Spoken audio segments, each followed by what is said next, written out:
देवी दुर्गा के 9 रूप होते हैं, जिन्हें नव दुर्गा कहा जाता है।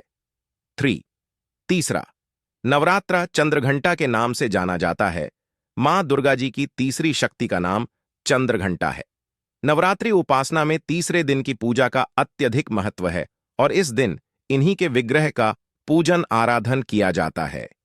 इस दिन साधक का मन मणिपुर चक्र में प्रविष्ट होता है।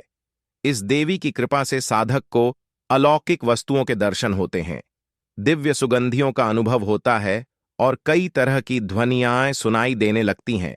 देवी का यह स्वरूप परम शांतिदायक और कल्याणकारी माना गया है।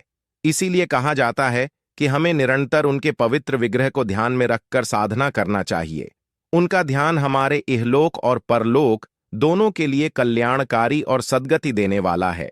इस देवी के मस्तक पर घंटे के आकार का आधा चंद्र है, इसीलिए इस देवी को चंद्रघंटा कहा गया है। इनके शरीर का रंग सोने के समान बहुत चमकीला है। इस देवी के 10 हाथ हैं। वे खड्ग और अन्य अस्त्र शस्त्र से विभूषित हैं। सिंह पर सवार इस देवी की मुद्रा युद्ध के लिए उद्यत रहने की है। इसके घंटे सी भयानक ध्वनि से अत्याचारी दानव दैत्य और राक्षस कांपते रहते हैं। नवरात्रि में तीसरे दिन इसी देवी की पूजा का महत्व है। इस देवी की कृपा से साधक को अलौकिक वस्तुओं के दर्शन होते हैं, दिव्य सुगंधियों का अनुभव होता है और कई तरह की ध्वनियां सुनाई देने लगती हैं। इन क्षणों में साधक को बहुत सावधान रहना चाहिए।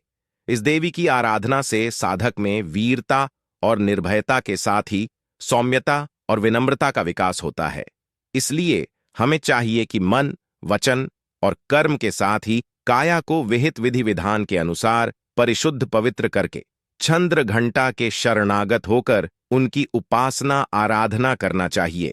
इससे सारे कष्टों से मुक्त होकर सहज ही परम पद के अधिकारी बन सकते हैं। यह देवी कल्याणकारी है।